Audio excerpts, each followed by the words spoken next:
Welcome to the National Soccer Network, your home for soccer. One destination, every match, every moment. Built for players, powered by passion. Live games, highlights, and more each and every day. Only on the National Soccer Network. All right, everybody, welcome back into Inside the Game podcast. We are a soccer nation. Have such a deep appreciation for hyper-local, community-based, lower-level soccer. There's going to be millions of fans over here that want to watch and consume as much football as they can. What you are doing is important. And this is all about, like I said, spreading the gospel. It takes a village, right? No, I just really appreciate being on here and you being able to provide this platform for, us and all those people grinding away at the lower leagues, just trying to make great things happen. So I really appreciate you, and you guys know what you're doing. And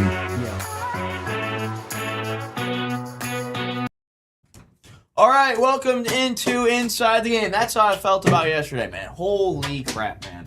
That's exactly how I felt about yesterday. But welcome on into Inside the Game. Appreciate everyone that is hopping in here. Hit the like button, share the stream. Get your comments rolling in. A lot to talk about here today. USA, we've got Ecuador. They won late last night. The Netherlands. They had a great game yesterday. Japan, Sweden was a fun one. Obviously, we'll get into all those scenarios. Most attended World Cup, so everyone can stop bitching about all the ticket prices that was happening and all that. So shout out to all that. James, our producer here, right in the studio. James, we got a nice little mic set up here. Shout out our guy James. James, what exactly did we get set up here? There's like 10 million mics, but I think only one of them works. No, they all technically work. So we've just been kind of playing around with them, trying to get a different setup because I remember I was watching you last night. Oh yeah, dude. The more I was raging about the USA Turkey game because I felt we were gonna win, but we just didn't, and like the mic just kept falling off. It kept moving all over the place, and I was like, damn, man, like, jeez. And luckily our guy James got it set up with, I think this one, or is it that? I don't know which one. I think it's so. The one that's working right now, it's a little tiny. Okay, gotcha. I still made sure, folks, that it's a lav mic. Yeah, just to piss them off. I don't have to wear it though. So. But yeah, you do not have to wear it. It's good enough to where it can just sit on the side of you. And then I have another kind of safety mic as well because I'm a big audio guy. So, but yeah, we're good to go. Nobody will ever have to be able to say that they did not hear Ryan Glinsky today. Let's go. Shout out James for the new setup. Make sure you get your thoughts in the comments as well. Make sure you guys smash the like button and do all that. Dave, I have feared that the third place teams that are currently safe will hold out for draws just despite Scotland. Damn Paraguay. Yeah, that Paraguay-Australia game, I know I had it up on the screen, but there was absolutely nothing going on in that game at all. It was 0-0. It was a horrible game. Legitimately no offense. Legitimately no chances at all. Like, no one sniffed a chance at all in that game. It was absolutely horrendous to watch. That is what happened yesterday. Obviously, USA, they still win the group. Yesterday was a glorified friendly. Still get it done. More on that here. Just a little bit of house cleaning before we get the show fully into gear. Obviously, I believe we have watch parties coming up as well for the elimination games. That starts, I think, on Monday or Tuesday. I don't remember exactly, guys. My head is still, like, I didn't get a ton of sleep. So, again, the little things might pass my mind here. So, just to give a heads up about that. But, more watch parties for the World Cup. No more group stage ones, I don't think. Yeah, because obviously all the stuff that we got going on in the world, or with the studio, with Sports Engine and the USL2, USLW we got going on. So no more group stage. I was going to do France today, but I just can't do it. I'm too tired, guys. But appreciate everyone that hopped in yesterday for both watch parties. You guys were amazing. You guys were wonderful. And then obviously we got the elimination ones coming up. Another house cleaning thing. The last piece of it, house cleaning before we get into fully the USA Turkey match.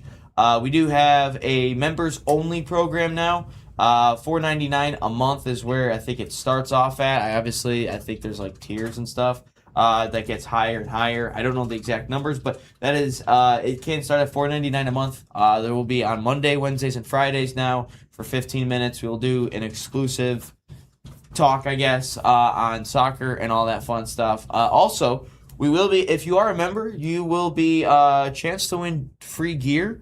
We have a t-shirt press actually in our studio. I don't think people have actually realized that, but we do have a t-shirt press for all of our NSN stuff, like our NSN polos that you might see, NSN t-shirts, NSN sweatpants, NSN, I don't know what else we got in there, but yeah, no, you guys can win that stuff too. We also have Salt Athletic gear as well that you guys can win. But yeah, no, members starting at $4.99, I think. Yeah, $4.99 starting. But yeah, no, we'll start doing that on Mondays next week. So yeah, no, should be fun one. So if you guys want to do that, yeah, I think you can go to our YouTube channel and figure that out. But anyway, let's get straight into what James, you got something to say or something? I was just gonna say, the other thing too, with the members that we got coming up here, Ryan. We could maybe make a T-shirt that could be pretty fun of you actually chucking something. Yeah, that'd be a T-shirt for you. We could do that. We should just get everyone Arsenal or Premier League champions T-shirt. That's what we should. Yes, do. We should just be doing that. Everyone can have one of those. But anyway, let's get into what really matters. USA versus Turkey yesterday. I told myself I would not get invested. I told myself I would not get invested in the game. It's a glorified friendly, Ryan. Do not get invested. But I'm stupid. I'm not that smart. So I got invested yesterday. I got invested into the game. I got upset that we lost. But you know what? I realized a lot of things came to fruition yesterday. That was the U.S. side I thought I was going to see this World Cup. Not just the ball sticking, ball not moving too much, side to side. It was too slow. Defensively, we're all over the place. Mark McKenzie and Miles Robinson could not mark a dude to save their life, man. They couldn't defend at all. It was horrendous to see them defend. That second goal, really the third goal too. The second and third goal, they just diced up our entire defense, man. Even the first goal, because Arda Güler went through as well and got past Mark McKenzie. It was just horrible defending, really, and all of that. And that's what really scared me. And I do have to get an apology here. I have to make an apology to the one and only Tim Ream. I was ripping on this guy forever. I was ripping on him. I did not want him on the field. I did not want him to start. I wanted him on the roster. Did not want him to start. But man, am I clearly wrong on that one. Tim Ream is a lot more valuable to this team than I thought he was. He's the captain for a reason. He actually has been recovering a whole lot in these World Cup matches. He's been defending extremely well. But yeah, no, I owe a massive apology to Tim Ream. He's much more valuable than I thought he was. He's played so good so far in this tournament. And I have, yesterday watching it, I realized, it's like, damn, Tim Ream is actually pretty good. Tim Ream is actually a dog, and we need him out there right now. And I just want to give an apology to Tim Ream. Tim Ream, you're a very good player. We need you out there. You're a dog for us. You're a captain for a reason. So yeah, no, apologies to Tim Ream because he's better than Miles Robinson, Mark McKenzie, Austin Trusty, all those guys, even despite Austin Trusty scoring goals. But no, told myself I wouldn't get invested, and we saw the rotated squad. And there is a reason why those guys don't start. There is a reason why those players are not starting for the U.S. men's national team. The A team and the B team are just two totally different teams. Aronson I didn't think was that great. Reyna I didn't think was that great. Pepe wasn't great. Who else wasn't good? Tim Weah was horrible. Joe Scally, I was not a huge fan of. I'm a big fan of Joe Scally before that game, but he wasn't that great. Let's see. Matt Turner, I would like to see a couple more saves. Who else was there? Yeah, the back line, as I mentioned already. Sebastian Berhalter surprised the hell out of me. I have been notoriously hating Sebastian Berhalter from the get-go, but all of a sudden he got in the face of Arda Güler, and something changed. A switch changed in his mind, and he absolutely cooked. He absolutely cooked last night. Sebastian Berhalter was a dog. And as much as it would pain me to say that, he was unbelievable last night, Sebastian Berhalter. No one could defend that guy. His goal was great. He took his chance extremely well, and he bossed the midfield. He was dominating out there. So hats off to Sebastian Berhalter as well. He played great last night. Shout out our guy Sebastian Berhalter for being an absolute dog last night. He was able to get us a nice little goal. And shout out to him. Hats off to him. He played great. And there's a reason why he's the first midfielder off the bench for the U.S. men's national team. And it's not anyone like a Reyna, like an Aronson, like a Christian Roldan. No one like that. He was an absolute dog last night. Shout out Sebastian Berhalter. He played great. He took his goal really nicely. Even Austin Trusty took his goal really nicely as well. But again, Turkey deserved to get something out of this tournament, man. They deserve to get a result. They have been so unlucky in this tournament. They've had over 60 shots heading into the game. They've had 0 goals, 75% possession combined in the last 2 games. No goals to show for it at all. But hey, they deserve to get a point or 2, a point or 3. They deserved. Turkey was a very good side. They still are a very good side. I thought they were going to top the group. I thought that they were going to be much better in this tournament, and they clearly had not shown it up to this. They clearly have not gotten the results, but they showed it yesterday. They get the result. They get the 3 points at the end. And congrats to Turkey for getting it. Does it really affect how I feel about the U.S. men's national team? How far they could go? No, not at all. It doesn't affect how I feel. I still think the quarterfinals is the ceiling. I think they can definitely get there, which confirmed they will play Bosnia. A little bit more on that here in a little bit. But no, I think Turkey deserved to get something out of the game. I thought they played really well. And they deserved everything they got in that game. And the USA, I'll say this too, because I do want to get into the lack of depth at some point here in the near future of the show. But I thought yesterday they got punched in the mouth. They had a little bit of adversity, and they didn't back down from it. And that's something that I would have liked to see. Look, I would much rather see this adversity in the. I'd much rather see them get punched in the mouth in the group stage rather than the knockout, right? Because knockout, it's single elimination. If you get punched in the mouth, you lose. The tournament's done. Now, you get it in the group stage, and it's fine. And those guys look pissed. They don't want to feel that feeling again this entire tournament. Maybe that fuels them a little bit to go further on in this tournament. But I'm glad that they got punched in the mouth last night. And what I liked most importantly yesterday was the fight.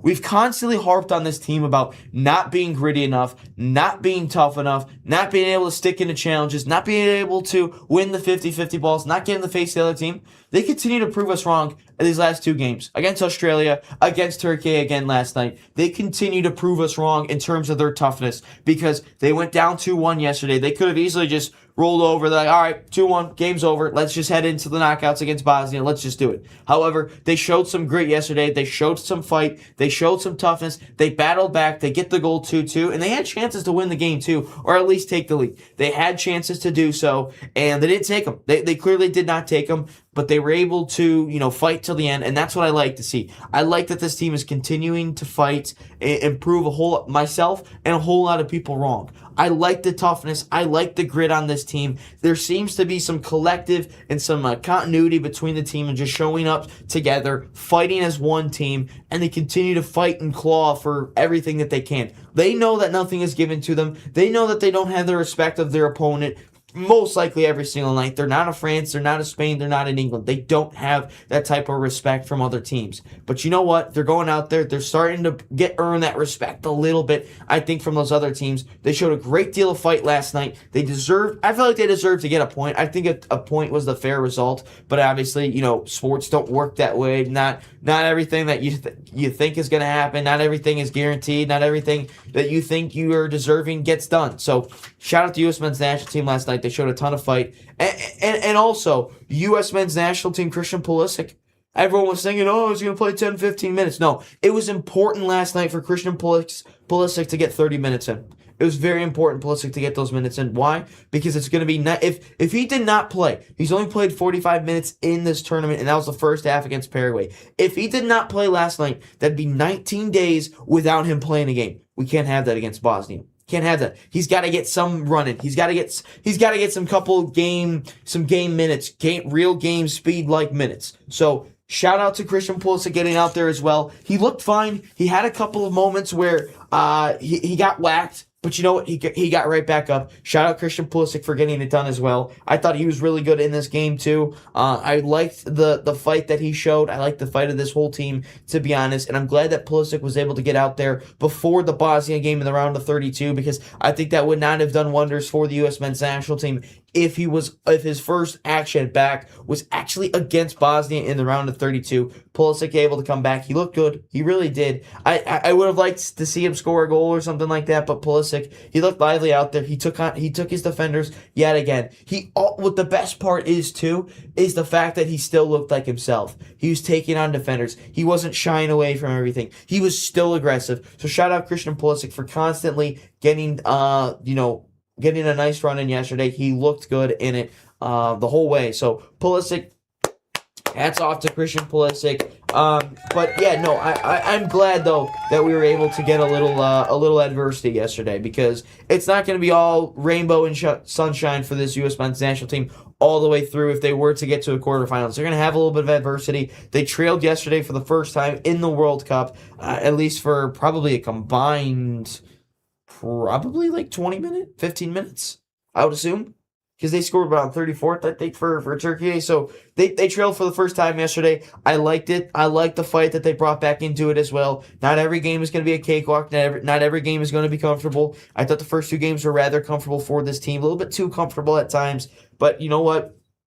They're already topped the group. They took care of business. So they did their job before this Turkey game. So guess what? It doesn't hurt them really in the end of losing and not getting a result in that game. So the U.S. men's national team, they do fall 3-2 to Turkey. We're going to talk a little bit on their lack of depth on the other side of this break. So yeah, no, U.S. men's national team, proud of the boys yesterday. They showed fight. Didn't get the result that they wanted, but they showed me other things that I have not seen yet in this tournament. And they're starting to answer more questions, and they're starting to get more belief in this U.S. men's national team. So we're going to talk about the lack of depth on the other side of this break for the U.S. men's national team. I thought that was a little bit of a glaring issue last night. We're also going to get into Ecuador. Their late heroics yesterday afternoon, getting into the knockout still against Germany. Also Netherlands, Sweden, Japan. We'll talk about those matchups as well. Really nothing to talk about Australia or Paraguay, because that game, really nothing to note on it at all. Also, maybe we'll hint on the U.S. men's national. Well, maybe the confirmed matchups already in this World Cup. So don't go anywhere. 309 continues on the other side of the break. Welcome to the National Soccer Network, your home for soccer. One destination, every match, every moment. Built for players, powered by passion. Live games, highlights, and more each and every day. Only on the National Soccer Network. The biggest stage in world soccer is here, and every goal changes everything. And now, FanDuel is giving you a reason to root for every single one. Introducing Every Goal Pays. Bet on a match and get bonus bets for every goal scored in that match. More goals means more bonus bets, and all you have to do is turn on your token. Are the U.S. going to go on a deep run, reach a semifinal, or even a final in a dream world? From the opening whistle to the final kick, let there be goals on FanDuel. Visit FanDuel.com to get started now. 21 and over, select states. For Kansas, in affiliation with Kansas Star Casino. 18 and over in D.C., Kentucky, and Wyoming. Gambling problem? Call 1-800-GAMBLER or 1-800-MY-RESET. In Connecticut, call 1-888-789-7777 or visit ccpg.org/chat. In Maryland, visit mdgamblinghelp.org. In Massachusetts, visit gamblinghelplinema.org or call 1-800-327-5050. In New York, call 1-877-8-HOPE-NY or text HOPE-NY. In Louisiana, call 1-877-770-7867. So the dream behind Irene's was simply to be a place where the community could come and gather. This is my hometown, we're raising our family here, and we just want to be a space where people can come together as a community and share a great meal.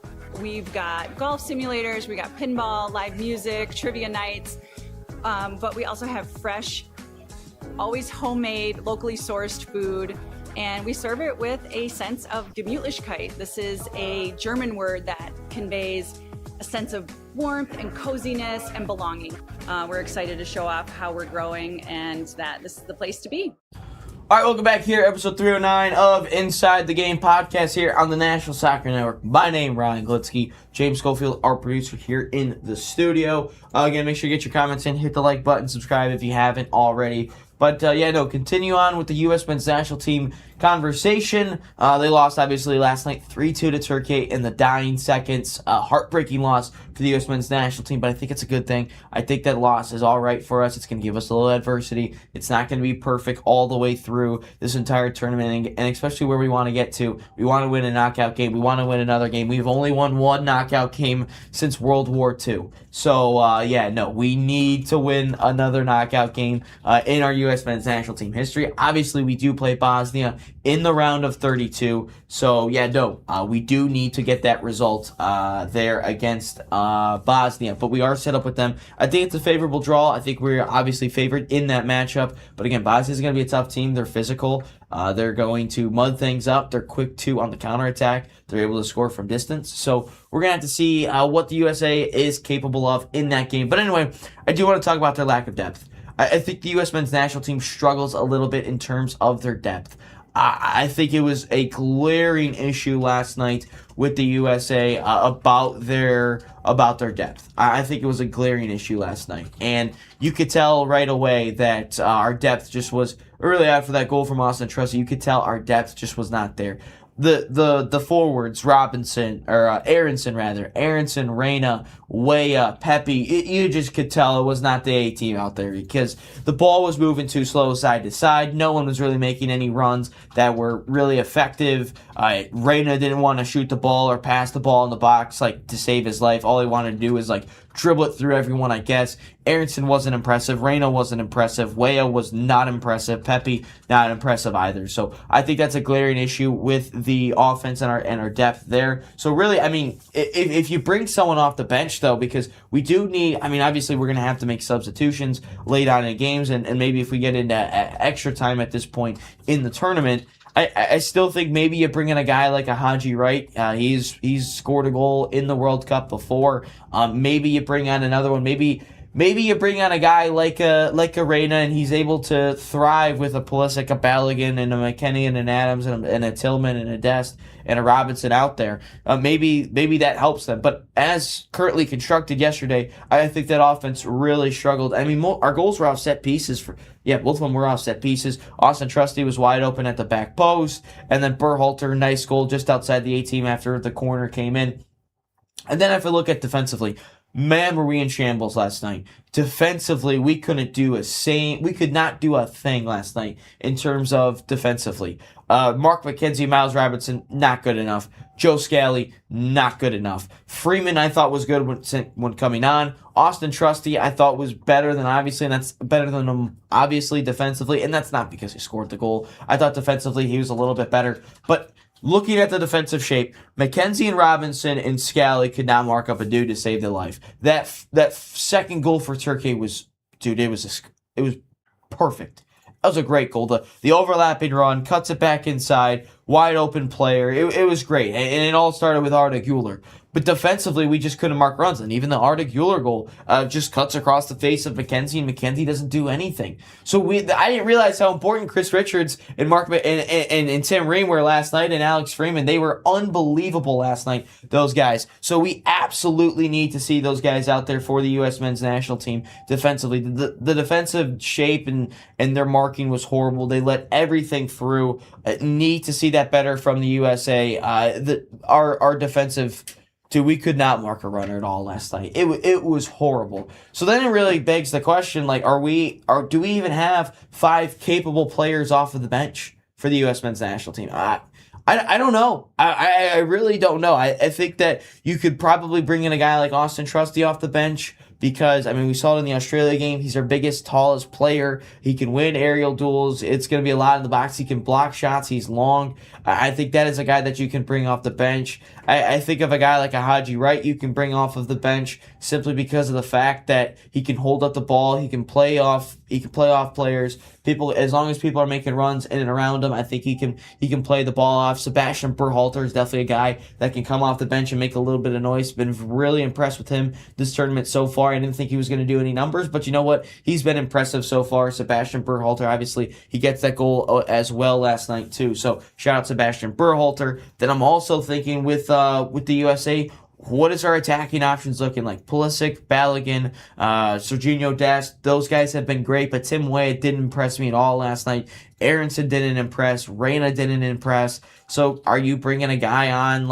Are you bringing one of those guys on late in game situations? I don't know. I really don't, because they did not impress. Maybe when they have better quality players around them on the field, maybe that's the case. But yeah, no, just a massively rotated squad last night, and just the depth. That's a glaring issue, because obviously if we get later on in this tournament, and the fact that nobody is and we can't bring anyone off the bench, that's going to be a massive issue for the USA. That's a massive issue for the U.S. men's national team because we do need depth in this tournament. Obviously, it's not as big as if you were playing like in the Premier League or something. But yeah, no, that is a massive issue when it comes time for the U.S. men's national team when it gets down to the nitty gritty terms in late in knockout situations. So yeah, no, that was a glaring issue with the USA last night. I really need to see that depth come into effect a little bit later on in this tournament as much as we can progress if we get later and later. But yeah, no, depth a little bit of an issue right now for the men's national team. It feels like we have a starting 11.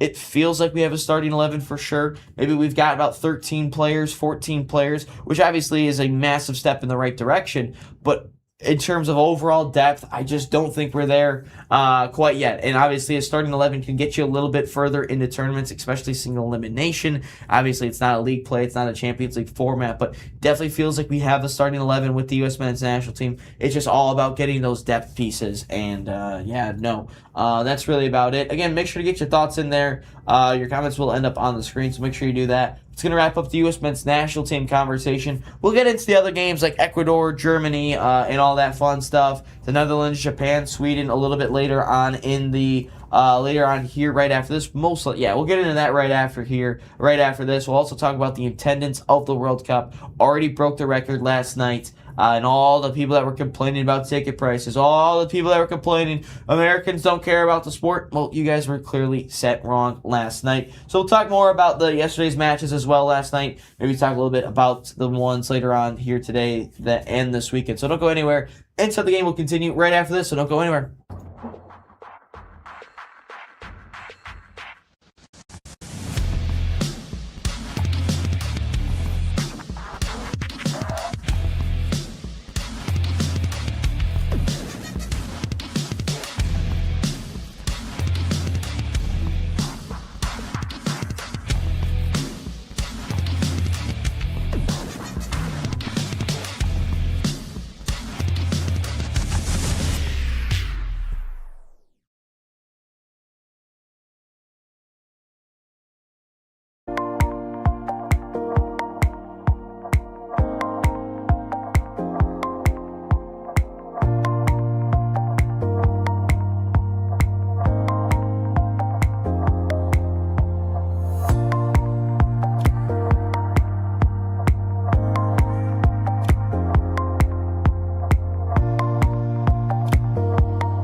All right, welcome back, everyone, into Inside the Game. My name is Ryan Glinsky. Our producer, James Schofield, here today. Obviously, just talking all World Cup here today. Lots of games to get into yesterday. Ivory Coast beat Curacao 2-0. Curacao officially eliminated from the tournament.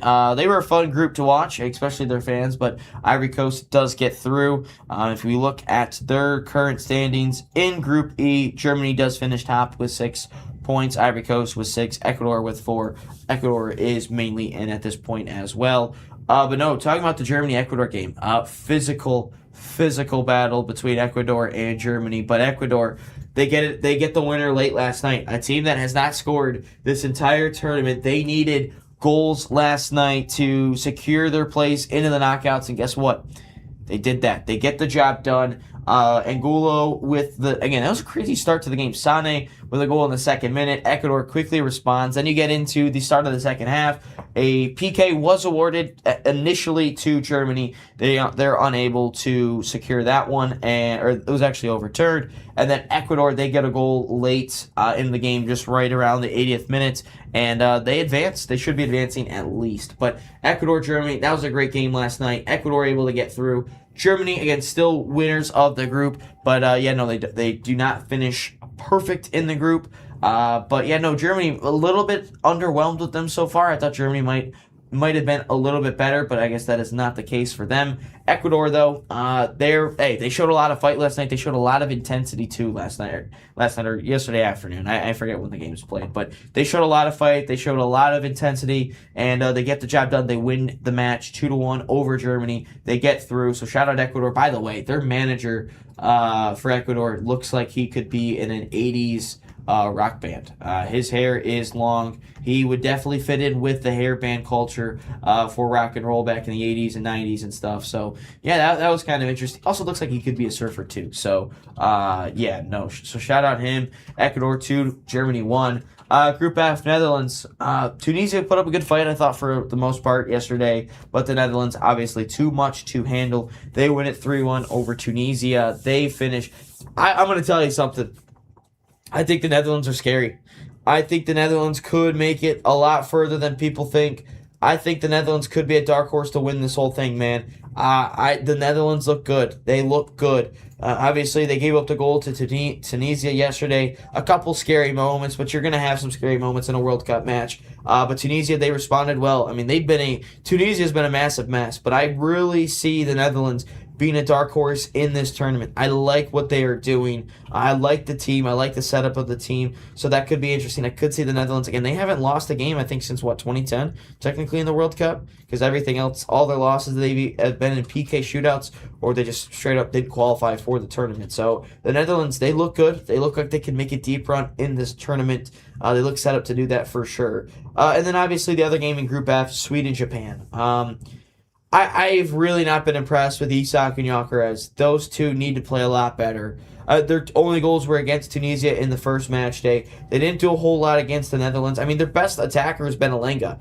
And I thought with the best strike partnership in the tournament, I thought would be a lot better. And Gyökeres and Isak. Isak looks horrible, dude. Isak is not doing a damn thing. Gyökeres is the better striker of the two right now in this tournament. But Isak is doing nothing, dude. He is doing nothing in this tournament. Isak has got to be better, bro. Isak has got to be better. He is not looking the part at all. Gyökeres, again, He's played better, but he hasn't done a whole lot for me personally. Obviously, the Arsenal guy, the Arsenal Premier League champion. But Alexander Isak has not been good at all, dude. He has been awful.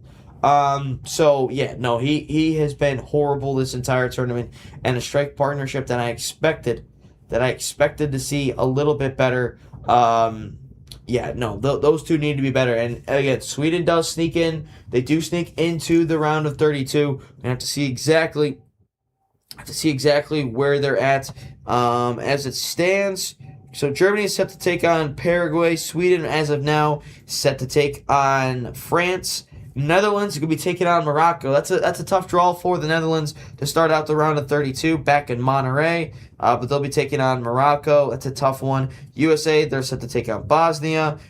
Brazil will take on Japan. That's a tough one for Japan. I think Brazil will win that one relatively comfortable. That is all. Oh, Australia will take on Iran as well, or is set to take on Iran. Australia is confirmed to take on that. But that is kind of just a crazy knockout scenario. Like the Netherlands, they win the group. They get a tough Moroccan side in the round of 32. That's a tough pill to swallow because Netherlands have been good in this tournament. That's a tough draw for the Dutch. The Dutch have been very good in this tournament. I could see them making a deep, deep run into this whole thing. But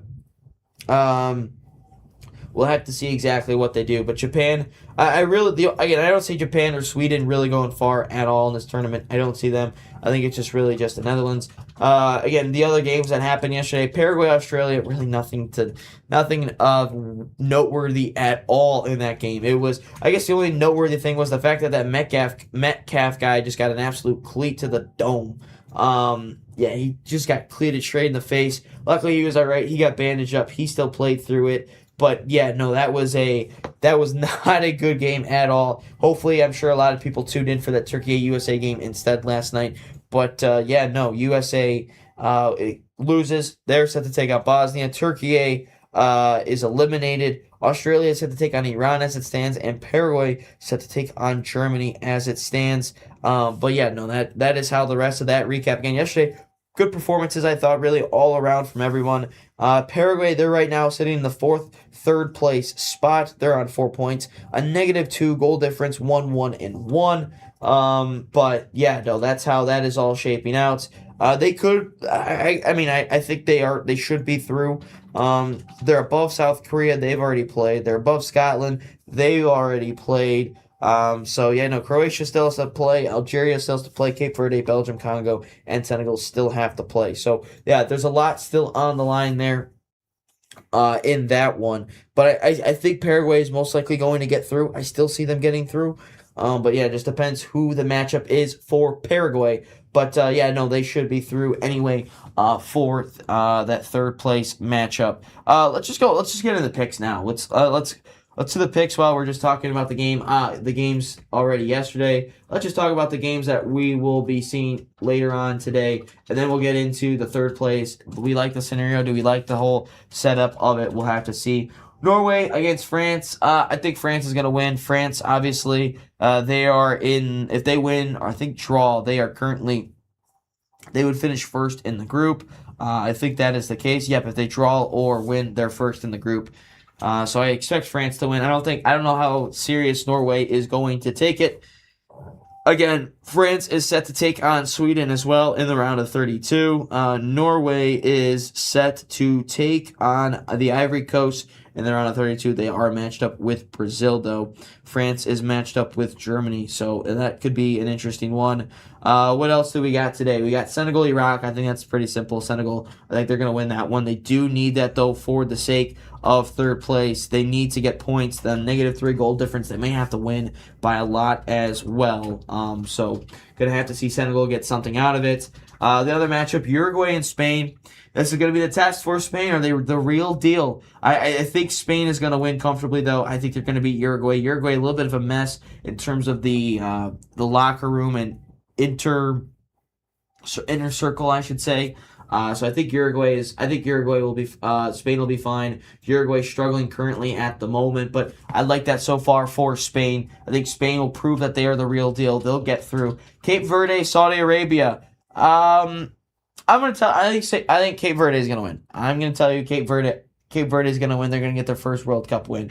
If they were to win, that would put them through because they do have 2 points already. If they do win, that would put them at... Actually, if they were to draw 2, that would put them at 3 points. They're at a 0 goal difference. That would immediately launch them in to as the 5th best placed third place team. So Cape Verde could get into the knockouts, and I don't think many people expected Cape Verde to even be in the knockouts and at least control their destiny a little bit heading into the final day. So shout out Cape Verde and shocking the world a little bit. Egypt and Iran. That's actually a massive game, as much as people may want to understate it a little bit, undermine it a little bit. But Egypt, if they win, they should get into as the first place team, which would then be lined up with the U.S. men's national team in the round of 16. But Iran, if they win, they should be the ones getting in as well. Again, maybe it is. Maybe Belgium puts out an impressive performance against New Zealand. Again, if you look at that Group G set up right now, in order for Belgium to win the group, Egypt and Iran have to tie, and Belgium has to win the game by more than 3 goals. Or they've got to win the game by 3 goals or more for Belgium to get top of the group. As it stands, Belgium is currently out of the knockouts, but they do have New Zealand. They do have the lowest ranked team in this World Cup that they are playing here today, so we'll have to see what they do in that scenario. But Belgium could still win the group. Egypt could win the group. If Egypt wins, they'll be fine, most likely. A tie maybe makes it a little bit nervy for Belgium, depending on what that result is. But New Zealand has shown a little bit of grit and a little bit of toughness in this tournament already. They have drawn a game, and they have made it ugly against Egypt. They actually led at one point in that game as well. That's going to wrap up the picks here today. But actually, since we obviously don't have a show, we do have a round of 32 matchup to get to as well. So let's get into tomorrow's games as well. We'll get into the third place and all that fun stuff later on. England, Panama, that's pretty simple and self-explanatory. England's going to win that one pretty comfortably. Croatia and Ghana, that's going to be a good one. I think that is going to be a good matchup. Obviously, Ghana, they got the magical draw. They do get through into the knockouts already. Who are they lined up against? Ghana's lined up with Portugal. Croatia, though, I think they're still in the third place. Yeah, Croatia's set on to take Colombia. I think Croatia's going to win, though. I think Croatia's going to win a nervy 1-1. Congo, Uzbekistan, I'm going to go a draw. Portugal, Colombia, I'm going to go Portugal wins that one. Jordan, Argentina, that's pretty self-explanatory. I think Argentina is going to win it. And Algeria and Austria, I'm going to go with Austria winning that one pretty comfortably. Again, if you look at the scenarios, though, in the groups over there, England, they could somehow finish. Oh no, they're through. They could finish not top of the group, depending if they lose, maybe drop points. Croatia, Ghana, one of those teams wins instead. If you look at Group K, Portugal. If Portugal were to not win, they would actually not finish top of the group. Colombia would finish top of the group. Argentina, they've already topped the group. Jordan is most likely not going to get through. They would have to hope Algeria loses by a couple of goals and Jordan wins. They win by a couple of goals. But yeah, no, that's really all the scenarios. We do have a knockout game on Sunday. Canada versus South Africa, our first round of 32 matchup. It's in California because obviously Canada unable to win on home soil, so they're taking on South Africa, but they do get a gift. So again, if Canada were to win the group, they would be set up right now with Algeria. However, they do lose. They do get a gift with South Africa. So South Africa is actually going to take on Canada. It's going to be a good matchup, though. I think it's going to be a gritty performance, but I think Canada is going to win. I think they're going to win and advance to the round of 16, as much as that shocks me to say that, and it makes me sad to say that. But, I do expect Canada to win that game against South Africa. But that's going to wrap up the picks for the whole weekend. Hopefully, I pick correctly. Again, if you want to match that in with any parlays or anything, do that. Go right ahead. I'm not responsible for you guys deciding that. But anyway, we'll get into the most attended World Cup of all time so everyone can stop bitching about ticket prices. We'll get into that on the other side of the break here on Inside the Game. Don't go anywhere. The biggest stage in world soccer is here, and every goal changes everything. And now, FanDuel is giving you a reason to root for every single one. Introducing Every Goal Pays. Bet on a match and get bonus bets for every goal scored in that match. More goals means more bonus bets, and all you have to do is turn on your token. Are the U.S. going to go on a deep run, reach a semifinal, or even a final in a dream world? From the opening whistle to the final kick, let there be goals on FanDuel. Visit FanDuel.com to get started now. 21 and over, select states. For Kansas, in affiliation with Kansas Star Casino. 18 and over in D.C., Kentucky, and Wyoming. Gambling problem? Call 1-800-GAMBLER or 1-800-MY-RESET. In Connecticut, call 1-888-789-7777 or visit ccpg.org/chat. In Maryland, visit mdgamblinghelp.org. In Massachusetts, visit gamblinghelplinema.org or call 1-800-327-5050. In New York, call 1-877-8-HOPE-NY or text HOPE-NY. In Louisiana, call 1-877-770-7867.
Welcome to the National Soccer Network, your home for soccer.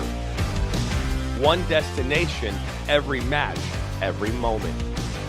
Built for players, powered by passion. Live games, highlights, and more each and every day. Only on the National Soccer Network.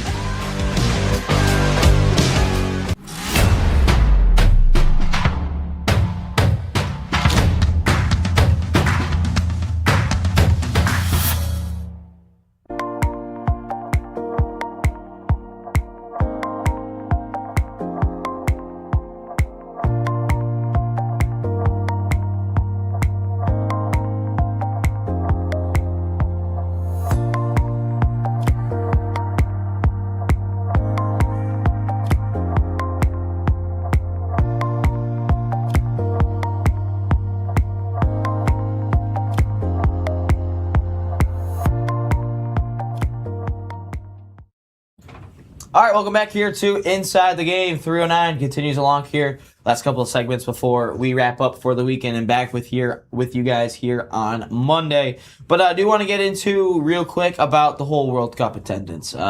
Everyone was bitching about it coming into this tournament. Everyone was talking about the dynamic ticket prices. Everyone was talking about Americans don't care about the sport. And I think we are being proven wrong day by day. But yesterday, 3.6 million people have attended a World Cup match, whether that's in the U.S., whether that's in Mexico, whether that's in Canada. But they have broken the record, and we still are not even through the group stages yet. So shout out everyone for attending the World Cup. And I just want to go over a couple of numbers. So in 2010, the entire World Cup had 3.1 people attend a match. In 2010, that World Cup. Then if you go into 2014, 3.4 million attended the World Cup. Then if you go into 2018, just over 3 million people attended the World Cup matches. And then in 2022, 3.4 million people attended the World Cup. We're already at 3.6. Maybe everyone's going to be like, well, it's the expanded field, all this and that. Yeah, that might be partially for the reason why it's hit already. But we are not, like I mentioned, we're not out of the group stages. So we're not out of it yet.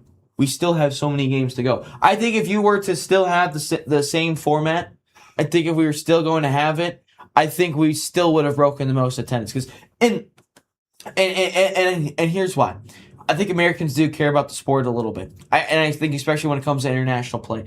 We talked about it on the show time and time again, even before I was even on it. Most Americans that watch soccer most likely watch the international game. They most likely watch the European matchups and South American matchups. So they want to see those types of players. I'm sorry, that's just the reality of it. That is just what people want to do. They want to see Messi. They want to see an Erling Haaland. They want to see a KDB. They want to see those types of players.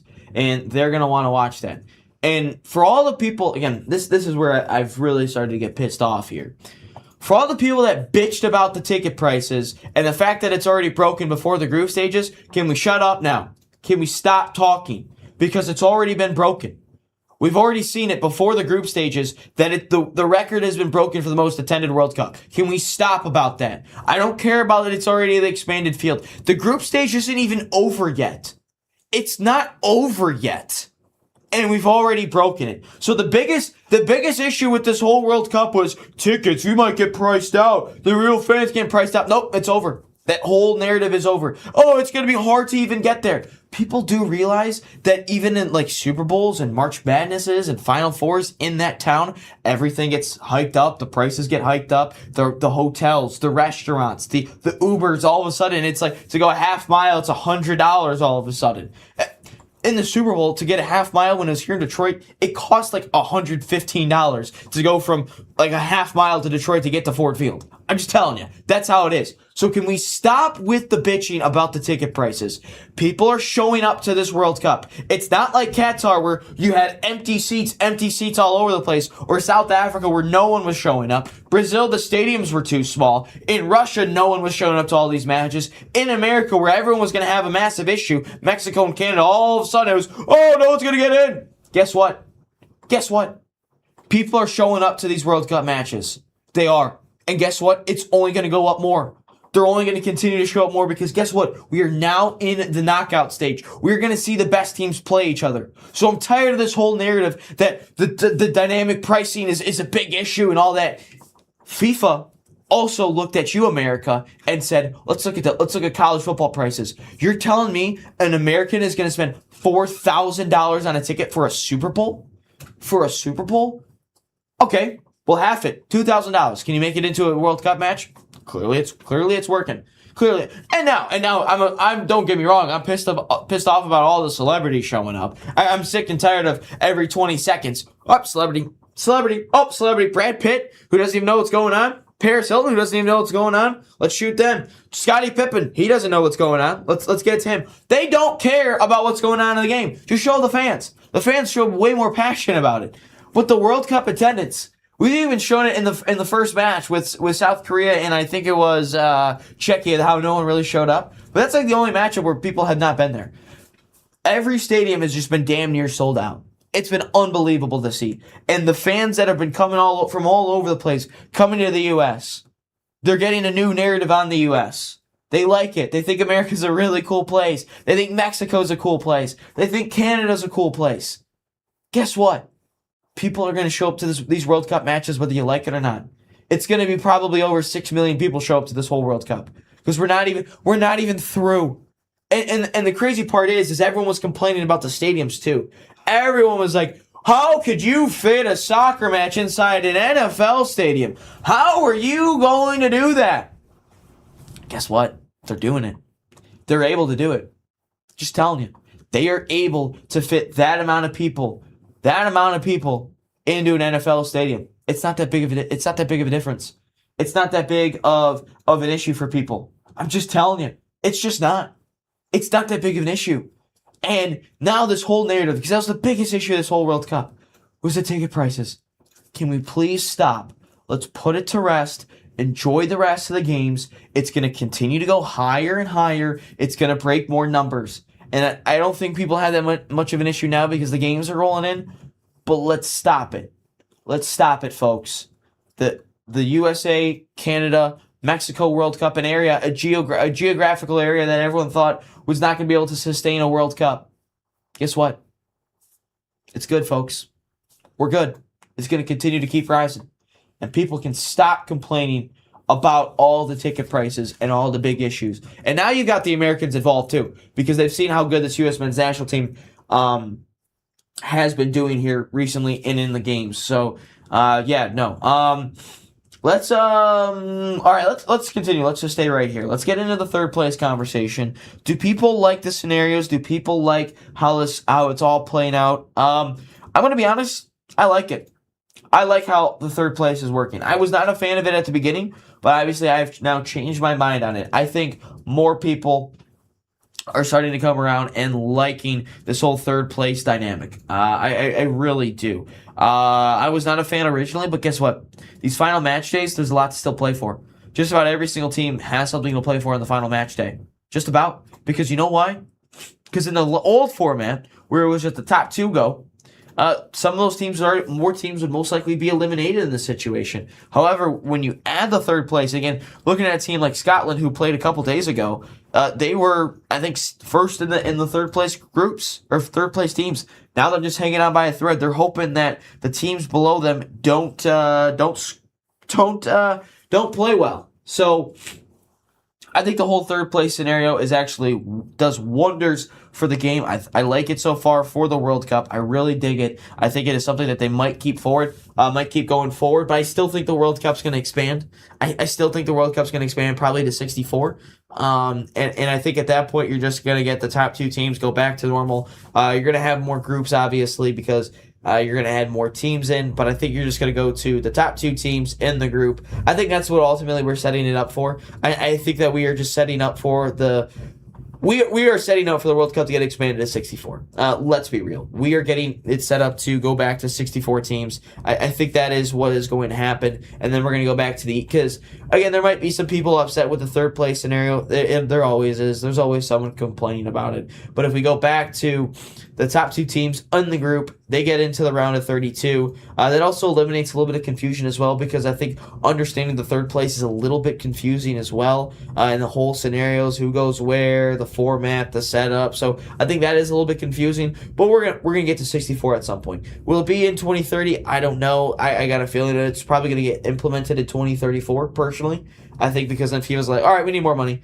We've made enough money so far. Let's make more. So I think in 2034 we're gonna see it expanded to 64. And then I don't know if people are gonna like it. I don't know if people are gonna complain about it. But I ultimately think that's where we're gonna end up here with the with the World Cup. It's gonna be 64. I think it just makes everything so much easier, and it makes everything a lot more understandable to teams and countries, where it's like, all right, all I gotta do is finish top two. If you're in the third place, you could still technically get in right now, but do you really want to be in the third place spot at that point? Because it's still confusing. Can you even get through as the third place team? It's still a little bit confusing. I get, though, that you're able to you're still able to get through as a third place team, but it's still confusing, man. I think if we just get back, eliminates all that confusion, we can wrap things up and make it a little bit easier for the fan to understand, for the teams to understand the just exactly how to get into the knockouts. So I think we are heading for expansion at some point. When that is, I think they might just do it for 2030, just to be on the 100th anniversary of the World Cups. So, yeah, no, we'll have to just wait and see what they do for all the World Cups and if they expand. But I think eventually they will expand. Let's get into question of the day, James. You've obviously supplied the question of the day here, so let's get into it. Yeah. Let's go ahead and get into it. So, we are going to do our question of the day here because, we are pretty much halfway through, right? We're halfway through the World Cup, so we got to ask. Shout just out like Bon Bon Jovi. Jovi. Yep, we're halfway there. Don't sing too much because we get demonetized. What has been the most significant match yet? Can I do a personal one, like for my team? Like, I do feel like the most significant one for myself and the Americans is obviously the USA-Paraguay game, because I think that got people, attention. It had people's attention, and you've seen the views just continue to climb and climb and climb. So I would say that one, at least from a USA standpoint, because obviously we're USA fans. So I would say USA-Paraguay because obviously, if you were to ask me this question, what is the best sporting event you could watch? Obviously, there's a personal bias one because of, my teams, but obviously there's from a neutral perspective, what is the best one? But I think, though, the best matchup so far, I would say from a neutral. Damn, that's a really good question because you've got to throw in the underdogs. You've got to throw in a Cape Verde and a Spain, and you've got to throw in a Congo and a Portugal. Even Haiti, Morocco was a good matchup. I would say USA, Paraguay from the USA perspective and my personal bias. It's a good question, James. That's actually a really good question. Damn. I would probably go the best matchup so far. Damn, dude. I'm stumped right now. I'm not gonna lie, I'm stumped. Oh, I would probably go Cape Verde, Spain. I think that is the most significant. I think it's the most significant one because Spain was one of the favorites going in, and obviously they're still one of the favorites now. But in the first match day, they don't score a point, or they don't score a goal. They bench Lamine Yamal at the beginning. Cape Verde, they kind of announce themselves. The goalkeeper, Vizinha, he announces himself to the world, and he gains 3 million followers on Instagram after his performance against Spain. They just could not score. It gives a little bit of runway for the little guys in Cape Verde, the smaller nations that have continued to show up. I think that is the most significant one. For, I think, just the neutral perspective with Cape Verde and Spain, and obviously that got Congo rolling with Portugal. I thought that was a fun one. I thought that was a good matchup. What else? What's up, Frank? But I do think that there's a better game though. I know that's not the answer to the question, but I do think that there was an overall better game to watch, though. I think the Netherlands-Japan game was pretty fun to watch. I mean, that was a good 2-2 draw. Hello, 2-2, Layla. I thought that was a good one to watch. I think England-Croatia was a fun one to watch. But I think, though, for my own personal bias, I think the USA-Paraguay one was the most significant one for myself because that opened up. I think that got every American's attention, and I also think with the fact that I think the most significant match though from a non-personal bias was definitely Spain-Cape Verde because of what happened in that game. The goalkeeper getting all the followers, Spain drawing 0-0. They benched dudes to actually they benched Lamine Yamal to actually get into it. But I do think though the best game that I've watched so far was probably England-Croatia. I think that is the best one, obviously, with all that was going on. Netherlands, Japan was a good one, but I didn't watch the game fully because John had to make me commentate a game. I'm just kidding. I was scheduled to do a commentary that day. But, I think that has been the best matchup so far. And the best part is we're still in the group stages. So there's still a lot to go. Obviously, we still have to wrap up the knockouts here today, or knockouts today and tomorrow. And then we're already in the, which is crazy to think, we're already in the round of 32. And there's just one game on the day, and it's going to be South Africa, Canada. So, that's gonna be funny. James, of all the games you've watched, is there a significant one that pops to your mind? So, honestly, I'm one of those people, like, I just like storytelling. So for me, it was just, Messi breaking that record, man. That's true. Crap, I forgot that about was that big. too. I mean, that was big. That was a big deal.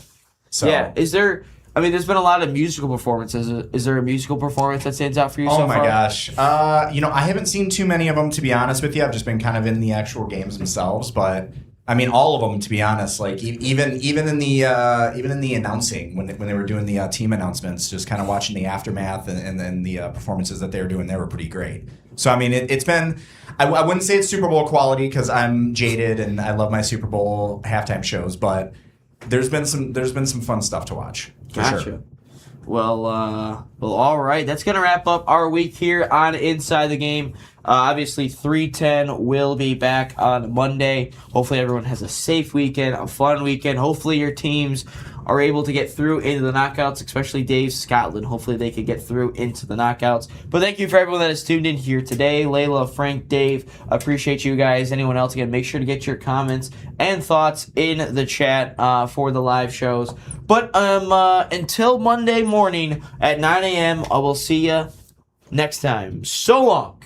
All right, everybody. Welcome back into Inside the Game podcast. We are a soccer nation. Have such a deep appreciation for hyper-local, community-based, lower-level soccer. There's going to be millions of fans over here that want to watch and consume as much football as they can. What you are doing is important. And this is all about, like I said, spreading the gospel. It takes a village, right? No, I just really appreciate being on here and you being able to provide this platform for, us and all those people grinding away at the lower leagues, just trying to make great things happen. So I really appreciate you, and you guys know what you're doing, and